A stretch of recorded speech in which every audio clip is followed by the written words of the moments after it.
GW by 18 points. Here's the shot by Green. 59-43. He had only 2 baskets for 4 points in the first half. Now 6 total in the game. He's got to get back into this thing a little more. Steal by Boyd and a retaliation foul by Rodney Patterson, his third. And really a good play by Patterson. Boyd came around the outside to make that steal, which he does so beautifully anyway. He reads the defense perfect, gets out in the open court, and Patterson makes a good play by fouling him because Boyd was going in for an uncontested 2. Green just in front of our position, drops it into Michael Boyd. And the Mountaineers coming up on the 18-minute mark now. Woody, you can see inside that three-point circle, that's where GW defensively has played all night long. They have not respected anything other than Chris Brooks on the outside. Shot no good. The rebound comes down to Carver. I just hit something in front of me. They told me it was a cough button. Obviously, it's not. My apologies to those of you at home. Huh? 59-43. Here's Holland from outside, and he's got another 2-pointer. Great penetration that time by Patterson.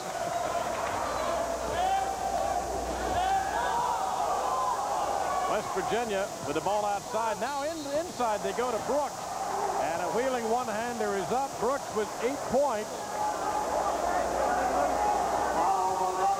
This is good rotation by the West Virginia offense. One of the few times tonight before GW could get around to double team on Brooks in low, and that's what they've been doing because West Virginia has been soft with their passing on the outside and really late getting the ball in. That time, though, they did rotate it quick enough where Brooks was able to make a quick move before the double team was upon him, and he scored and drew the foul. Lawrence Pollard checks into the Mountaineer lineup for Chris Leonard. Brooks at the line, shooting 1. He's got it. 9 points so far tonight for Chris Brooks. He had 8 by halftime in the last game between these two. Mountaineers an 84-80 winner in Morgantown just 4 nights back. And we've got a timeout of sorts called here. I don't know whether we have a problem with the clock or what the situation might be. Gail Catlett talking with one of the officials. West Virginia with some upcoming ball games. Penn State will be in town on Thursday. Virginia Tech with a big game on Saturday. And then at UMass on February 6th. One thing here, Woody, that you're down as many points as West Virginia is you set your goal around the 10-minute mark that you can get it around 10 points, and you have to do it by defense. That's going to set the tempo, and that's what GW has played so well to get the lead. This is Mark Carver trying to penetrate, dishes off the Hopkins. Now Patterson from the corner. He's good for 2. Each player on GW giving the basketball up, breaking down the West Virginia defense, and the shot ends up with in the right position with an open man to shoot it. Here's Lawrence Pollard from about 17 feet. He's good on the shot. Pollard with 6 points in the ball game. West Virginia with some pressure in the backcourt. Not really heavy pressure at this point. Carver thinking about his dribble, coming across the timeline with Green. Inside, McKinney has it batted away. Pollard, Boyd, Green, and the foul is called on Ellis McKinney. Well, that's what you have to do. Make some steals defensively, get it out, get the ball in the middle, and get down and try to finish it off. The steal on the outside, and you can see the move by Pollard come around. A nice play to get away from the defender, and then get the ball in the middle to Mike Boyd. And he dishes it off at the right time. Good decision that time, and giving it to Green, a taller, quicker person around the basket who could draw the foul and have a better opportunity at a three-point play, but the shot was blocked, but he was fouled. P.G. Green's first try from the line tonight is unsuccessful. Thought maybe they'd take a camera and go through the crowd, see if they could find their most noted alumnus here tonight. Brigadier General Colin Powell got a degree from George Washington University. I think he's busy tonight, though. Yeah, sure he is. They stop the action again and go back over to the scorer's table. Whether they're having a problem with the... they're talking with the public address announcer now. I don't know how he's involved in this thing. Okay, that's what it is. It is not an Atlantic 10, but an NCAA rule that the playing of musical instruments during floor action is illegal. NCAA rules of playing of a musical instrument while the ball is in play is a violation, and that is the you know, I believe they got the West Virginia fan here with the trumpet. It's not the GW band at all, but there's a fellow who follows West Virginia in here every time they play. He's got a trumpet, and they're enforcing the rule on him. He's just sitting in the balcony now with his trumpet across his lap. Somebody has turned him in. He's really getting the raspberry now for the crowd. Well, that's why they held up the game just a moment ago, to try to find this guy, I suppose. Well, you know, Woody, this really could work in West Virginia's favor, because GW had been on a pretty good run there, off to a great start. Now the game is delayed. Gil Catlett pointing up. He's probably hoping psychologically that that'll maybe slow down the GW club. Okay, there's the guy. How do you hide a trumpet? You know, that's very carefully.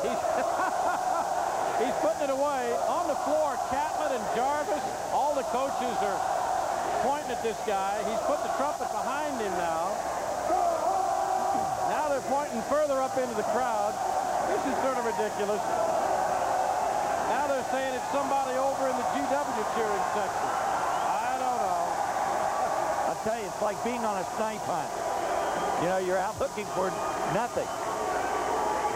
And the guy's saying, who, me? Did I do something wrong? Well, he's got a trumpet, but I don't see anything wrong if he doesn't play it. You know, he's put it down. Well, it's not Herb Alpert. That we do know.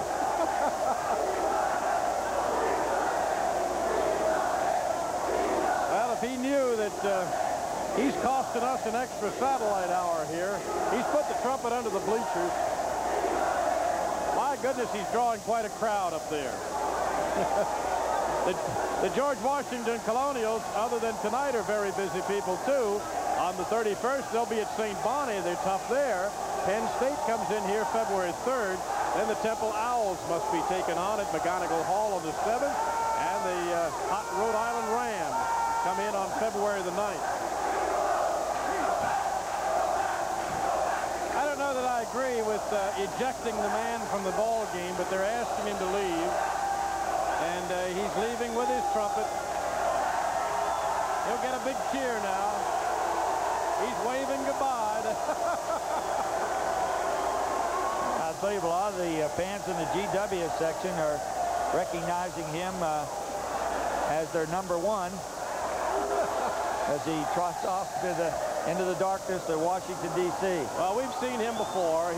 I'm pretty sure he's a West Virginia fan. Meanwhile, Pervarius Green hits at the foul line, and it's long since we played basketball here, it seems.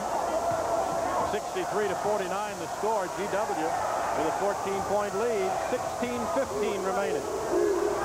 Alvin Pearsall back in the lineup after missing 2 games with injury. Sonny Holland goes up for the shot, and he's fouled by Jeremy Bodkin, #2. Well, a little bit of a mismatch there to begin with, but Pollard hopes he has help. He's inside against Holland. Definitely Holland is a little bit quicker, a little bit taller, and a little bit stronger for Pollard. And coming over that time to help out was Bodkin. And he got there a little bit late. And when he did, he created the foul. I just saw a guy come in the door with a raincoat rolled up. I wonder if security's checking for trumpet. I don't know. Here's Sonny Holland at the foul line. He was 8 for 8 in the first half. And Gil Catlett says, what are you talking about? He wasn't shooting. And the officials assure him that he was. Well, this Holland has been tremendous. He had 26 for a season high against Massachusetts, Woody, on Saturday night. And there's his 19th point, I believe, tonight. So he's well on his way to breaking the 26 mark. And he's 10 for 10 from the foul line. He's got 22 points right now. 22. 65-49, a 16-point lead.